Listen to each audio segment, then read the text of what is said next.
हरे कृष्णा। ओम श्री बृहस्पते नमः। ओम नमः भगवते वासुदेवाय। आप सभी का दिन शुभ हो। आज सुनिए बृहस्पति देव की संपूर्ण कथा। बृहस्पतिवार के पौराणिक कथा के अनुसार प्राचीन काल में एक ब्राह्मण रहता था। वह बहुत निर्धन था। उसके कोई संतान नहीं थी। उसकी स्त्री बहुत मलिनता के साथ रहती थी। वह स्नान न करती, किसी देवता का पूजन न करती। इससे ब्राह्मण देवता बड़े दुखी थे। बेचारे बहुत कुछ कहते थे, किंतु उसका कुछ परिणाम न निकला। भगवान की कृपा से ब्राह्मण की स्त्री के कन्या रूपी रत्न पैदा हुआ। कन्या बड़ी होने पर प्रातः स्नान करके विष्णु भगवान का जाप व बृहस्पतिवार का व्रत करने लगी। अपने पूजा पाठ को समाप्त करके विद्यालय जाती तो अपनी मुट्ठी में जौ भर के ले जाती और पाठशाला के मार्ग में डालती जाती। तब ये जौ स्वर्ण के हो जाते। लौटते समय उसको बीन कर घर ले आती थी। एक दिन वह बालिका सूप में उस सोने के जौ को फटक कर साफ कर रही थी कि उसके पिता ने देख लिया और कहा, हे बेटी, सोने के जौ के लिए सोने का सूप होना चाहिए। दूसरे दिन बृहस्पतिवार था। इस कन्या ने व्रत रखा और बृहस्पति देव से प्रार्थना करके कहा, मैंने आपकी पूजा यदि सच्चे मन से किया हो तो मेरे लिए सोने का सूप दे दो। बृहस्पति देव ने उसकी प्रार्थना स्वीकार कर ली। रोजाना की तरह वह कन्या जौ फैलाती हुई जाने लगी। तब लौटकर जौ बिन रही थी तो बृहस्पति देव की कृपा से सोने का सूप मिला। उसे वह घर ले आई और उसमें जौ साफ करने लगी, परंतु उसकी माँ का वही ढंग रहा। एक दिन की बात है कि वह कन्या सोने के सूप में जौ साफ कर रही थी। उस समय उस शहर का राजपुत्र वहां से होकर निकला। इस कन्या के रूप और कार्य को देखकर मोहित हो गया तथा अपने घर आकर भोजन तथा जल त्याग कर उदास होकर लेट गया।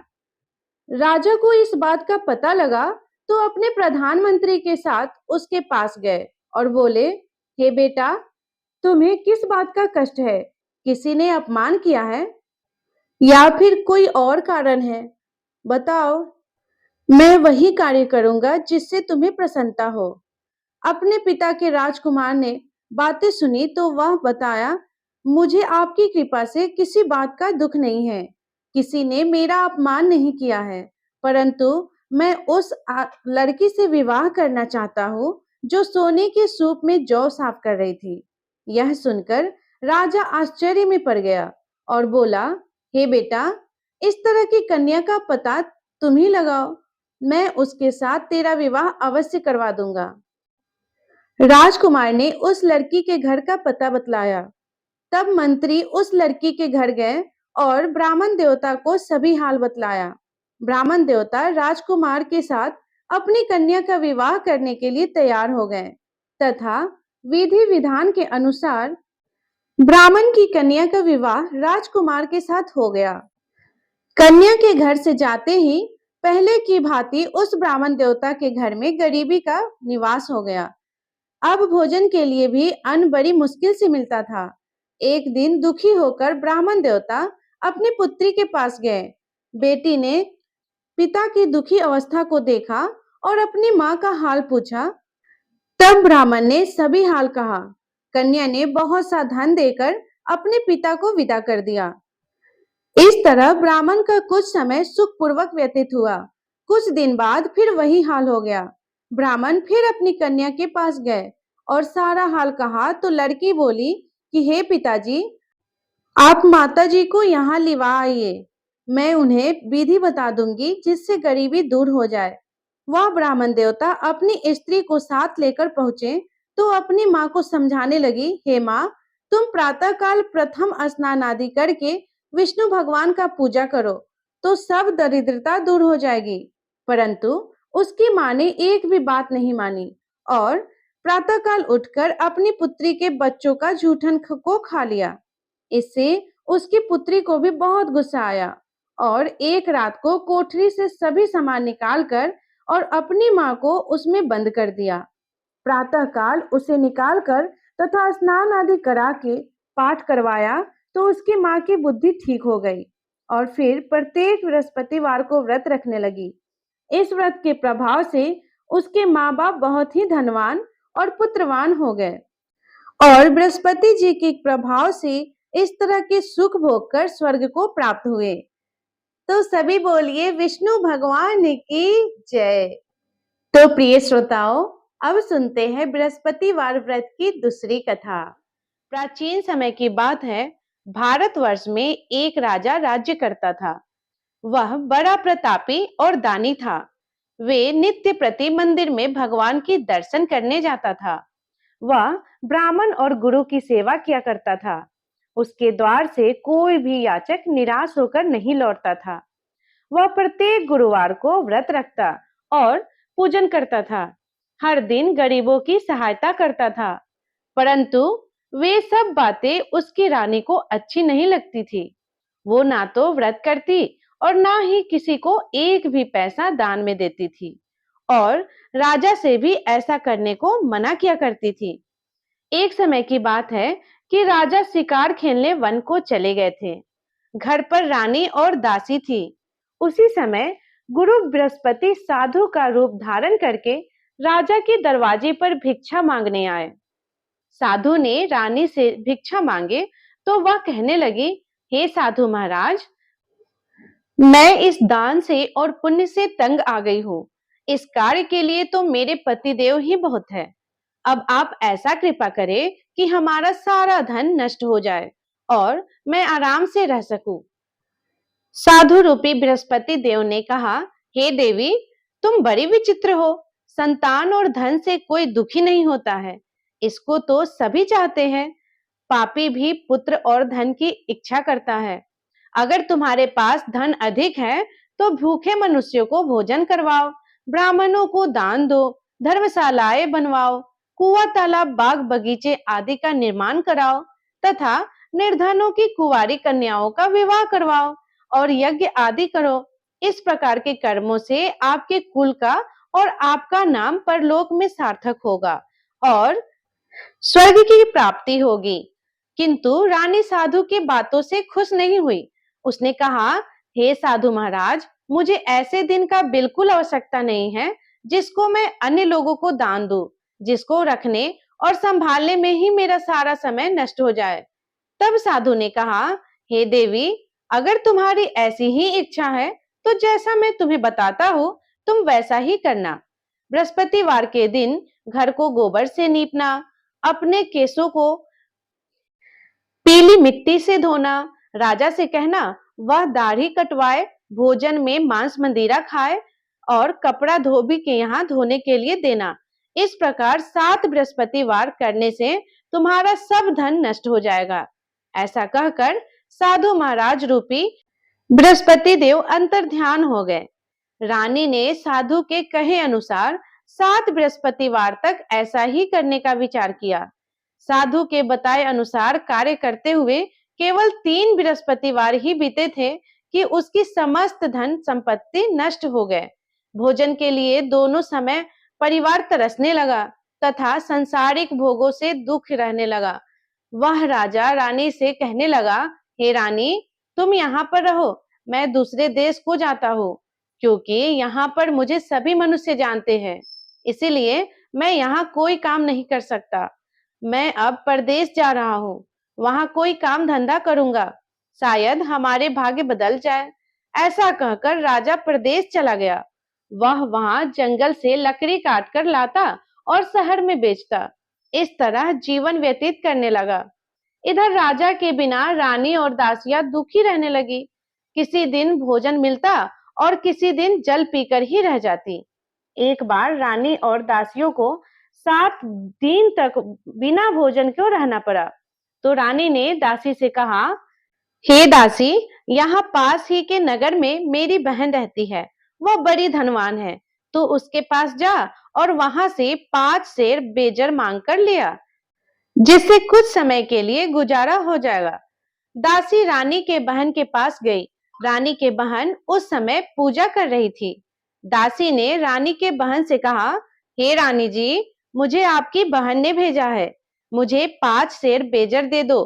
दासी ने यह बात अनेक बार कही, परंतु रानी की बहन ने कोई उत्तर नहीं दिया, क्योंकि उस समय वे बृहस्पतिवार की कथा सुन रही थी।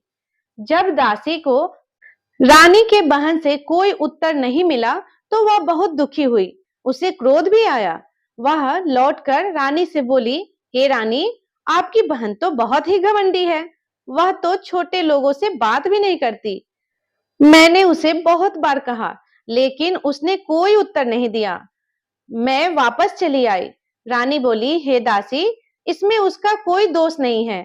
जब बुरे दिन आते हैं तो कोई सहारा नहीं देता। अच्छे बुरे का पता विपत्ति में ही लगता है। अब तो जो ईश्वर की इच्छा होगी वही होगा।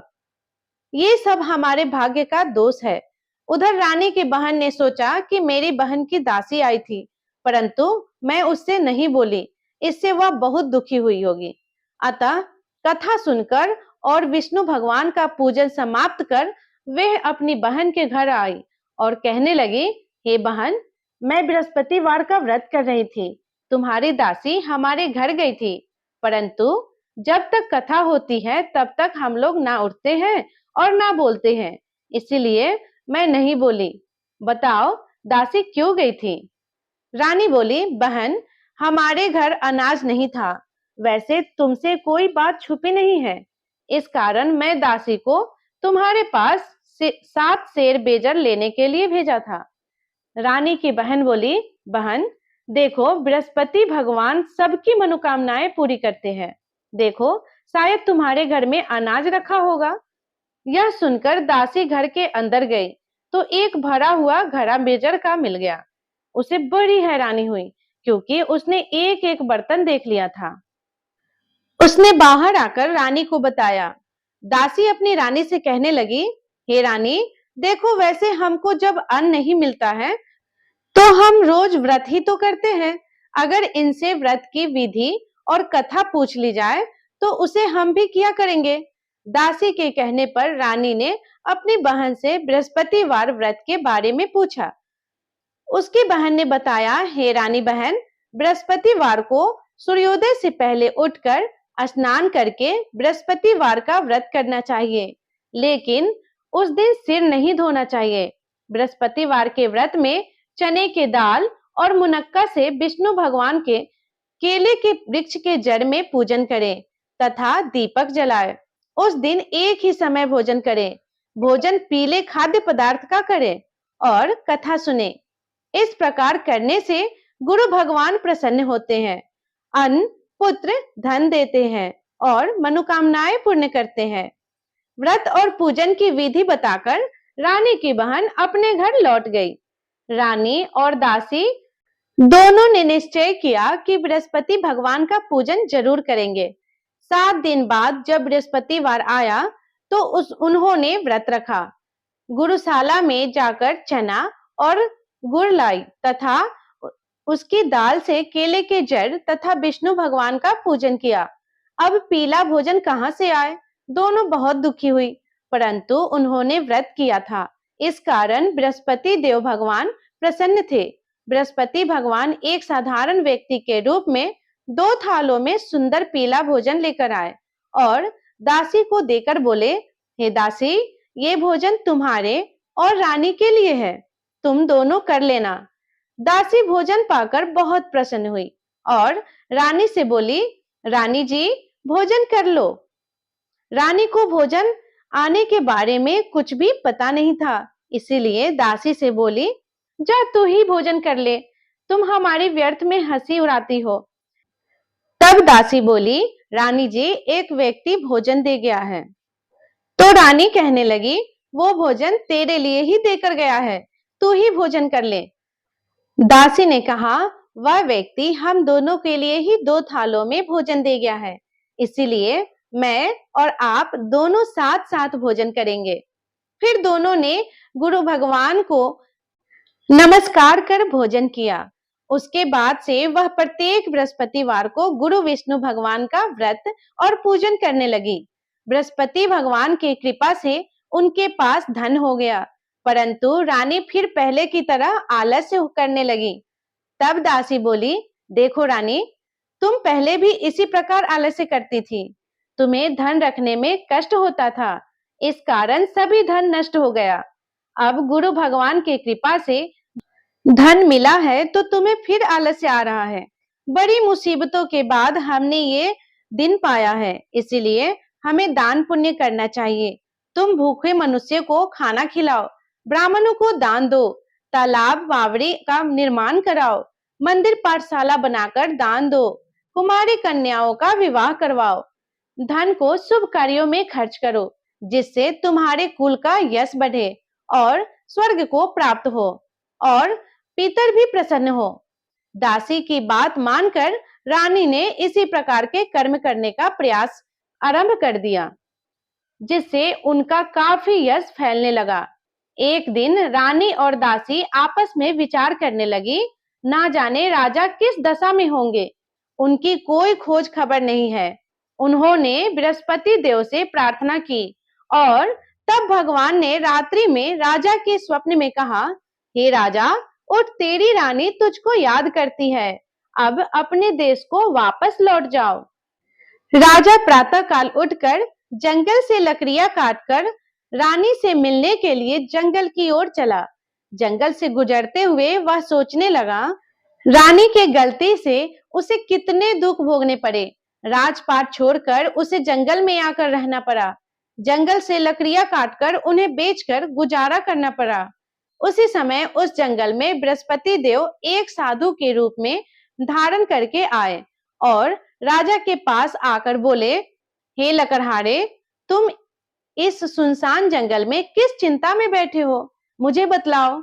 यह सुनकर राजा के आंखों में आंसू भर आए और साधु की वंदना करके बोला, हे प्रभु, आप सब कुछ जानने वाले हो। ऐसा कहकर राजा ने साधु को अपनी संपूर्ण कथा सुनाई। महात्मा दयालु होते हैं। वे राजा से बोले, हे राजा, तुम्हारी पत्नी ने बृहस्पति देव के प्रति अपराध किया था, जिसके कारण तुम्हारी यह दशा हुई। अब तुम किसी भी प्रकार का चिंता मत करो, भगवान तुम्हें पहले से अधिक धन देंगे। देखो, तुम्हारी पत्नी ने बृहस्पति देव भगवान का व्रत करना प्रारंभ कर दिया। अब तुम भी बृहस्पतिवार के दिन चने की दाल और मुनक्का से जल के लोटे में डालकर जल को केले के पेड़ के जड़ में डालकर केले के पेड़ का पूजन और कथा कहो और सुनो, भगवान तुम्हारी हर मनोकामना पूर्ण करेंगे। साधु को प्रसन्न देखकर राजा बोला, हे प्रभु, मुझे लकड़ी बेचकर इतना पैसा नहीं मिलता जिससे भोजन करने के बाद कुछ बचा सकूं, और मैंने रात्रि में अपनी रानी को व्याकुल देखा है। मेरे पास कोई साधन नहीं है जिससे समाचार पा सकूं। फिर मैं बृहस्पति देव की क्या कहानी कहूं, मुझे तो कुछ भी नहीं मालूम है। साधु ने कहा, हे राजा, तुम किसी भी प्रकार की बात की चिंता मत करो। बृहस्पतिवार के दिन तुम रोजाना की तरह लकड़ियां लेकर शहर में जाओ।